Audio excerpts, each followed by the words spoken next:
ये सब कम हो गोटे ब्रह्म राक्षस जी कि 25 वर्ष धरी नयागढ़ निर्वाचन मंडली को भकुआ बनई नयागढ़ निर्वाचन मंडली बासी को आज लॉलीपॉप चटई जी विरुद्ध में मुह खोलिला टंका दे दल को आण नचेत रास्ता हटई दियो जमीक छवि वर्धन परी देखु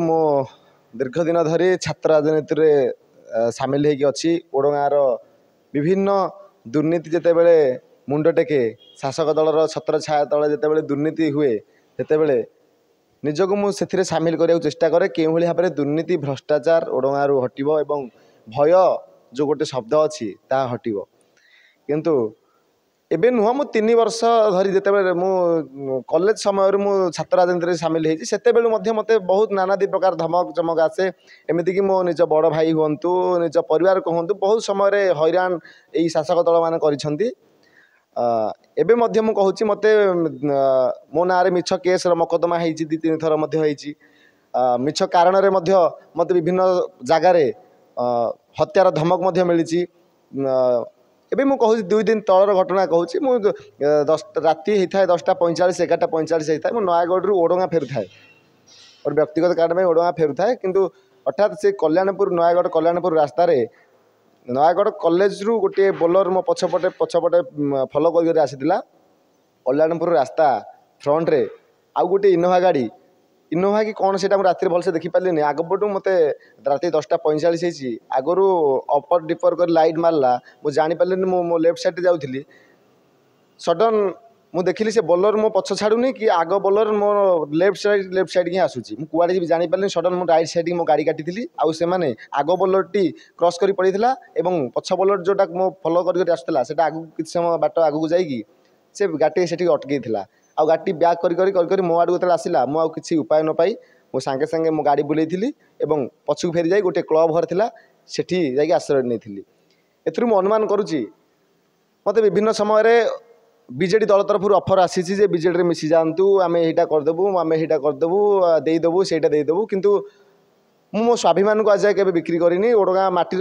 लोक मैंने कहे मु कौन बोली किंतु मु निजर ये करने चाहूनी किंतु आपण मानक मु अनेक प्रमाण एमती देवी परी हत्याकांड हो एवं आम ओडगाँ ब्लॉक ओडगाँ अंचल आउ जड़े अच्छा विरोधी शांतनु विषय कथा कहतु जे कि प्रति क्षेत्र में दुर्नीति भ्रष्टाचार सी मुह खोलती सी ए गाँव में नहांती सत किंतु अनेक समय आज्ञा अनेक समय एवं नुह अनेक समय आम सी ओडगाँ ब्लॉक जड़े माटीर पुଅ जड़े विरोधी दलर जड़े विरोधी विरोधी सी कौन दल को समर्थन करती किंतु जड़े सचेतन नागरिक सी लोक समर्थन करती आम कथा हो अनेक समय मारिदेवार धमक हो विभिन्न प्रकार ये हूँ आज्ञा गोटे मानसिकता हीन मानसिकता राजनीति रे किए क्या बाछब किए क्या विरोध कर किए क्या शासक माने भल पाइब सेटा तार निजस्व मंतव्य तेणु मुझे 100% कन्फर्म ये सब कम हो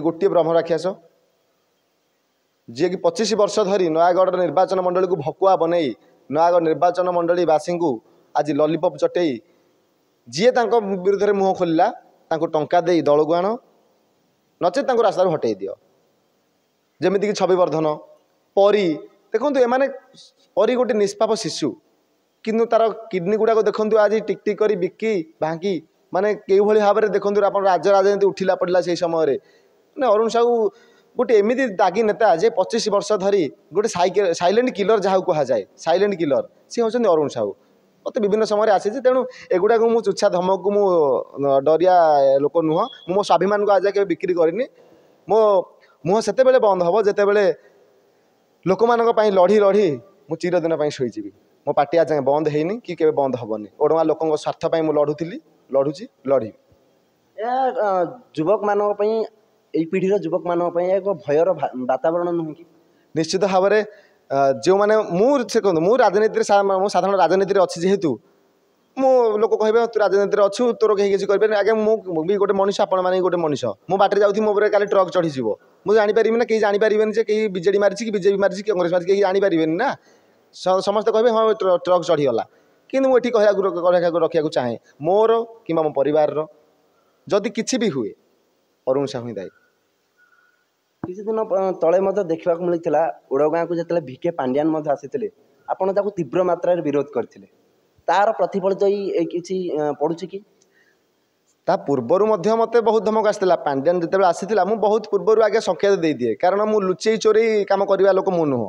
ମୁଁ ଫେସ୍ ଟୁ ଫେସ୍ ହିଁ କାମ କରେ, ସାମ୍ନାସାମ୍ନି ହିଁ କାମ କରେ। ମୁଁ ପାଣ୍ଡିଆନ ଆସିବାର ଯେତେବେଳେ ତାର route map BJD Biju Janata ଦଳ ଛାଡ଼ିଲା, ଗଭର୍ଣ୍ଣମେଣ୍ଟ ଛାଡ଼ିଲା, ମୁଁ ତାର ପୂର୍ବରୁ ହିଁ ମୁଁ ଆଗରୁ କହିଛି ମୁଁ ଭିକେ ପାଣ୍ଡିଆନ ଓଡ଼ଗାଁ ଆସିଲା ମାତ୍ର ବିରୋଧ କରିବି। ଯଦି ସାହସ ଅଛି ମୋତେ ଅଟକେଇ ଦେଖ।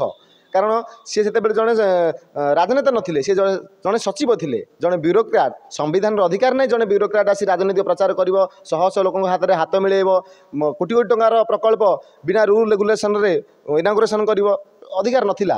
ତେଣୁ ମୁଁ କେଉଁଠି ନା କେଉଁଠି ମୁଁ ଭାବିଲି ଜଣେ ତାମିଲ ଜଣେ ଓଡ଼ିଆ ନବୀନ ପଟ୍ଟନାୟକ ଆସିଥିଲେ ମୁଁ ତାଙ୍କୁ ସ୍ୱତଃ ମାନେ ଫୁଲମାଳ ପକାଇ ସ୍ୱାଗତ କରିଥାନ୍ତି। ଜଣେ ବିରୋଧୀ ଦଳ ନେତା ହେଇଥିଲେ ମଧ୍ୟ ଓଡ଼ଗାଁ ମାଟିକୁ ମୁଁ ତାଙ୍କୁ ସ୍ୱାଗତ କରିଥାନ୍ତି। କିନ୍ତୁ ଜଣେ ସଚିବ, ଜଣେ ତାମିଲ, ଆମେ ଓଡ଼ିଆର କ'ଣ ଏତେ ହତଭାଗା? ଆମ ଓଡ଼ିଆରେ କ'ଣ ଏମିତି କେହି ନେତା ନାହାନ୍ତି? କିନ୍ତୁ ଜଣେ ତାମିଲ ଆସିବ, ଜଣେ ସଚିବ ଆସିବ, ତେଣୁ ମୁଁ ବାଧ୍ୟ ହୋଇ ବିରୋଧ କରିଥିଲି ଏବଂ ଅଣ୍ଡା ମାଡ଼ କରିଥିଲି ଏବଂ ମୋତେ ପୋଲିସ ଦ୍ୱାରା ମଧ୍ୟ ଗିରଫ ମଧ୍ୟ କରାଯାଇଥିଲା। ଏବଂ ତା ପୂର୍ବରୁ ମୋତେ ଧମକ ହେଇଥିଲା ଯେ ଯଦି ତୁ ପାଣ୍ଡିଆନକୁ ବିରୋଧ କରୁ ତାପରେ ଯାହା ପରିଣାମ ହେବ ତୁ ଭୋଗିବାକୁ ରେଡ଼ି ହେଇକି ଥା। ମୁଁ କହିଲି ମୁଁ କାହା ଧମକ ଆଜି ଡରିନି କି କେବେ ଡରିବିନି। ତାପରେ ମଧ୍ୟ ଯେଉଁଦିନ ମୁଁ ଗିରଫ ପରେ ଆରେଷ୍ଟ ହେଇ ଜେଲରୁ ଫେରିଲି ମଧ୍ୟ ମୋତେ ତାପରେ ମଧ୍ୟ ଅନେକ ଧମକ ଆସିଛି ଯେ ତୁ ବହୁତ ହେଇଗଲା, ଇଏ ସେ ହେଇଗଲା, ନାନାଦି କଥା। ମୁଁ ସେମାନଙ୍କ କଥାକୁ ଖାତିର କରେନି, କାରଣ ହାତୀ ଯାଉଥିଲେ ବଜାରେ କୁକୁର ଭୁକିଏ ହଜାରେ ଭଳି। ସେମାନେ କୁକୁରମାନଙ୍କ କଥା ମୁଁ କେବେ ଶୁଣେନି, କେହି ମିଛ ଭାବିବା କଥା ମୁଁ ଶୁଣେନି। ମୁଁ ଏମିତି ବିରୋଧ କରୁଥିଲି, ଅନ୍ୟାୟକୁ ବିରୋଧ କରୁଥିଲି, କରିବି। ସେ ମୁଖ୍ୟମନ୍ତ୍ରୀ ହୁଅନ୍ତୁ କି ପାଣ୍ଡିଆନ ହେଉ କି ସେ ଅରୁଣ ସାହୁ ହେଉ, ମୁଁ କାହାକୁ ଛାଡ଼ିନି କି ଛାଡ଼ିବିନି। ଆଜିର ଯୁବ ସମାଜକୁ ନୟାଗଡ଼ବାସୀଙ୍କୁ କ'ଣ ଆହ୍ୱାନ ଦେବେ? ଏଇ ଯେଉଁ ଆପଣଙ୍କ କଥାରେ ବ୍ରହ୍ମ ରାକ୍ଷସ 25 ବର୍ଷ ଧରି ନୟାଗଡ଼କୁ ଲୁଟ୍ ଚାଲିଛି, ନୟାଗଡ଼ବାସୀଙ୍କୁ କ'ଣ ଦେବେ, ଆହ୍ୱାନ ଦେବେ? ପରିବର୍ତ୍ତନ ଆହ୍ୱାନ କ'ଣ ରହିବ? ବ୍ରହ୍ମ ରାକ୍ଷସ କହିବାର ଆଜ୍ଞା ତାତ୍ପର୍ଯ୍ୟ ଅଛି। ବ୍ରହ୍ମ ରାକ୍ଷସ କିଏ? ମାନେ ରାକ୍ଷସ ବ୍ରହ୍ମ ରାକ୍ଷସ, ବୁଝିଲା ନାହିଁ? ମାନେ 25 ବର୍ଷ ଧରି ଗୋଟିଏ ଲୋକ, ଆପଣ ଭାବନ୍ତୁ, ଗୋଟିଏ ସ୍ପ୍ଲେଣ୍ଡର ଗାଡ଼ି ଆଉ ଖଣ୍ଡିଆ ଆମ୍ବାସେଡ଼ର ଗାଡ଼ି ଧରିକି ଯେତେବେଳେ ଜଣେ ଲୋକ ଇଲେକ୍ସନ ପ୍ରଚାରକୁ ଆସିଥିଲା, ଇଲେକ୍ସନ ମଇଦାନକୁ ଛାତ୍ର ରାଜନୀତିରୁ ଆସିଥିଲା, ଆଜି ତା ପାଖରେ ହଜାର ହଜାର କୋଟି ଟଙ୍କାର ସମ୍ପତ୍ତି, ଗାଡ଼ି, କୋଠା, ବଙ୍ଗଳା କ'ଣ ନାହିଁ ତା ପାଖରେ। ଗୋଟିଏ ଆମ୍ବାସେଡ଼ର ଗାଡ଼ି ଧରିକି ଆସିଥିବା ଲୋକ, ସାଧାରଣ ଆମ୍ବାସେଡ଼ର ଗାଡ଼ି ଆସିଥିବା ଲୋକ ଆଜି ହଜାର ହଜାର କୋଟି ଟଙ୍କା ମାରିକି କେଉଁଠୁ ଆସିଲା? ବିଧାୟକ ନୟାଗଡ଼ ସାରା ଡିମଡିମା ପିଟା ଯାଉଛି। ଅରୁଣ ସାହୁ ବିନା ସ୍ୱାର୍ଥରେ କାମ କରନ୍ତି, ନିଜ ପରିବାରକୁ ଜଳାଞ୍ଜଳି ଦେଇକି ନୟାଗଡ଼ ଲୋକଙ୍କ ସ୍ୱାର୍ଥରେ କାମ କରନ୍ତି। ମୁଁ ଆଜ୍ଞା ପ୍ରମାଣ ଦେଖେଇଦେବି। ଆପଣ ଏବେ କ୍ୟାମେରା ଧରିକି ଚାଲନ୍ତୁ, ମୋ ଆଗରେ ଚାଲନ୍ତୁ, ମୁଁ ପ୍ରମାଣ ଦେଖେଇଦେବି। ମୋ ଗାଁ କଥା ମୁଁ କହୁଛି। ମୋ ଯେଉଁ ମାଟିରୁ ଜନ୍ମ ହୋଇଛି, ପାଣ୍ଡେରୀପଡ଼ା ପଞ୍ଚାୟତ, ମିଟୁ ବାବୁ, ଯିଏକି ଅରୁଣ ବାବୁଙ୍କର ଡାହାଣ ହାତ ରୂପେ ପରିଚିତ, ବିଜେଡ଼ିର ଭୋଟ ବ୍ୟାଙ୍କ ରୂପେ ପରିଚିତ, ମିଟୁ ବାବୁଙ୍କ ପଞ୍ଚାୟତ ହେଉଛି ମୋ ଗାଁ ପାଖ, ବୁଝିଲେ ନା? ତେଣୁ ସେ ଗାଁ କଥା ମୁଁ କହୁଛି। ସେ ଗାଁରେ ଗୋଟେ ସ୍କୁଲ ଅଛି, ଶତ୍ରୁଘ୍ନ ସରକାରୀ ଉଚ୍ଚ ବିଦ୍ୟାଳୟ, ଯାହାକି ମିଟୁ ବାବୁଙ୍କ ନିଜ ଜେଜେବାବାଙ୍କ ନାଁରେ ପରିଚିତ। ସେଇଟା ଆଜ୍ଞା 5Tରେ ଯେତେବେଳେ ଇଏ ହେଲା, ଇନାଗୁରେଟେଡ୍ ହେଲା, ତାପରେ ପରେ 6 ମାସ ଯାଇନି ସେ କାନ୍ଥରୁ ସିଲିଂ ଖସିଲା। ଆପଣ ଦେଖିଥିବେ, ମୁଁ ଭିଡ଼ିଓ ଗୋଟେ ଛାଡ଼ିଥିଲି, ସେ କାନ୍ଥରୁ ସିଲିଂ ଖସିଗଲା। ମୁଁ ଯେତେବେଳେ ଏହାକୁ ମାନେ ପ୍ରକଟ କରିଥିଲି ନୟାଗଡ଼ ସାରା, ବିଜେଡ଼ି ଲୋକମାନେ ମୋତେ ବିରୋଧ କରିଥିଲେ, କେଉଁଠି ହେଲା, କାହିଁକି ହେଲା, ଏରା ଆପଣମାନେ ମିଛ ଖବର ପ୍ରସାରଣ କରୁଛନ୍ତି, ଆମ ଅରୁଣ ବାବୁଙ୍କୁ ଇଏ କରୁଛନ୍ତି, ସିଏ କରୁଛନ୍ତି, ନାନା ଗୁଜବ କଥା। କିନ୍ତୁ ମୁଁ ଗ୍ରାଉଣ୍ଡ ଜିରୋରୁ ଯାଇକି ଦେଖିଲି ସିଲିଂ ଖସିଥିଲା, ବିଭିନ୍ନ ପ୍ରକାର ଇଏ। ତାପରେ ପରେ ଚୂନ ମାରିକି କାନ୍ଥରୁ ଟଙ୍କା ହଡ଼ପ କରି ଆମେ କହିଲା ପରେ ଆଜ୍ଞା ପୁଣି ଥରେ କାନ୍ଥରେ ଚୂନ ମରାଗଲା, ପୁଣି ଥରେ ସିଲିଂ ହେଲା, ନାନାଦି ପ୍ରକାର କଥା। ଆମ ଗାଁ କଥା ମୁଁ କହୁଛି। ଆଉ ଗୋଟିଏ ଦେଖିବେ, ଅରୁଣ ସାହୁଙ୍କ ସାଥିରେ ଆଉ ଗୋଟିଏ ଲୋକ ବୁଲୁଛି, ଟୁନୁ ପଣ୍ଡା। ସେ ଗୋଟେ କଣ୍ଟ୍ରାକ୍ଟର, ମାମୁଲି କଣ୍ଟ୍ରାକ୍ଟର ଗୋଟେ।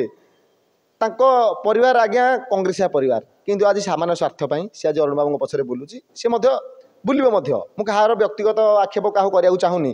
ଆମ ଗାଁ ଦେଓଗାଁ ଭାଲିଆଡ଼ି ରାସ୍ତା ବିବାଦ 25 ବର୍ଷ ଧରି ଚାଲିଛି, କିନ୍ତୁ ସେ ରାସ୍ତାଟା କ'ଣ ପାଇଁ ହେଇପାରୁନି ବୋଲି ମୁଁ ଦୀର୍ଘ 3 ବର୍ଷ ଧରି ରାଜନୀତିରେ ଯେତେବେଳେ ପଶିଲିଣି, ସେଇ ଅମଳରୁ ମୁଁ ଅରୁଣ ସାହୁଙ୍କୁ ଆମ ଗାଁରେ ପ୍ରଶ୍ନ ପଚାରେ, ଯେତେ ଏବେ ନୁହଁ 3 ବର୍ଷ ହେଲାଣି, ଯେତେବେଳେ ମୁଁ ଅରୁଣ ସାହୁ ଆସନ୍ତି ମୁଁ ସେତେବେଳେ ଏଇ ରାସ୍ତା କଥା ହିଁ ତାକୁ ପଚାରେ, କାହିଁକି ରାସ୍ତା ହେଲାନି, କ'ଣ ପାଇଁ ରାସ୍ତା ହେଲାନି। ଏବେ ଚାଲନ୍ତୁ, ଆମ ଗାଁ ଲୋକ କହିବେ ଅରୁଣ ସାହୁ, ମିଟୁ ସାହୁଙ୍କ ଯୋଗୁଁ ସେଇ ରାସ୍ତା ଆଜି ଯାଏ ହେଇପାରୁନି। କାରଣ ଗୋଟିଏ ଗାଁ ଜନତା ଦଳର ଗଡ଼, ଆଉ ଗୋଟିଏ ଗାଁ କଂଗ୍ରେସିଆ ଗଡ଼। ଏଇ ଗାଁ ପାଇଁ ଯଦି ରାସ୍ତା କରିଦିଅନ୍ତି, ବିଜେଡ଼ିର ଭୋଟ ବ୍ୟାଙ୍କ କମିଯିବ। ସେଇ ଭୋଟ ଦରକୁ ଦେଖି ଏଇଠି ଆଜ୍ଞା କାହାର ସ୍ୱାର୍ଥ ଦେଖିବା? ଜନତାଙ୍କ ସ୍ୱାର୍ଥ ନା ନେତାଙ୍କ ସ୍ୱାର୍ଥ? ଆପଣ ଦେଖିଲେ ସାମାନ୍ୟ ନେତାଙ୍କ ସ୍ୱାର୍ଥ, ଭୋଟ ବ୍ୟାଙ୍କକୁ ଦେଖି ସେମାନେ ରାସ୍ତା କରି ଦେଉନାହାନ୍ତି। ଏଭଳିଆ ଦୃଷ୍ଟିରୁ ଦେଖିବାକୁ ଗଲେ ଅରୁଣ ସାହୁ ନିଜ ସ୍ୱାର୍ଥ ପାଇଁ କିଛି କରନ୍ତିନି। ଯେଉଁମାନେ କହୁଛନ୍ତି, ମୁଁ ତ କହୁଛି ଅରୁଣ ସାହୁଙ୍କୁ ଡାକନ୍ତୁ, ମୁଁ ବସିବି, ଆପଣ ଗୋଟେ ଇଣ୍ଟରଭ୍ୟୁ ନିଅନ୍ତୁ। ମୁଁ ତ ତାଙ୍କୁ ଖୋଲା ଆହ୍ୱାନ କରୁଛି, ଆସନ୍ତୁ। ଖୋଲା କେବେ ଆହ୍ୱାନକୁ ସେ ଆକ୍ସେପ୍ଟ କରିଛନ୍ତି କି?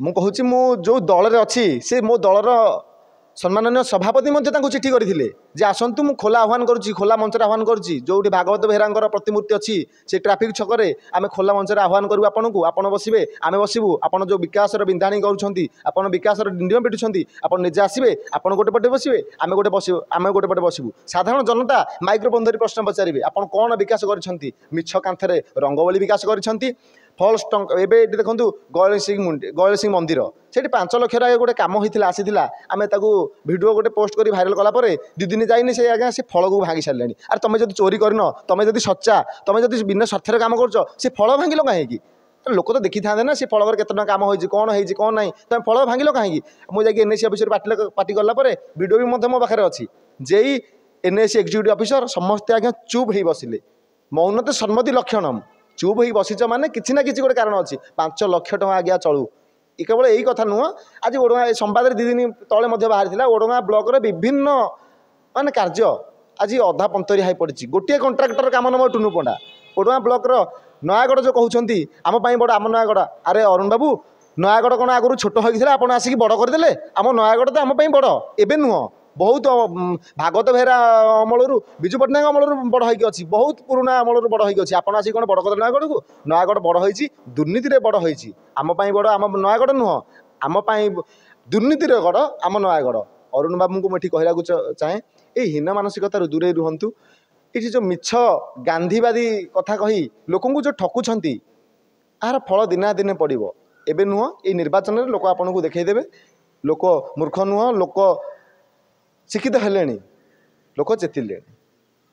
धन्यवाद। ये थिला संपूर्ण घटना आमर जने सचेतन युवक जने युव नेता युव सांबादिक भी जने को भली भाव में भ्रष्टाचार चली नयागढ़ देखु एते भ्रष्टाचार एते दुर्नीतिग्रस्त थिले 25 वर्ष धरी एठी गोटे सरकार गोटे दल राजनीति करि आसुची निहाती भाव में एते जदि भ्रष्टाचार अच्छी लोकलोचन को आसूची तेज निहाती भाव नयागढ़ एथर परिवर्तन स्वर उठी नयागढ़ प्रमोद कर कान्हा प्रधान का रिपोर्ट फोकस प्लस।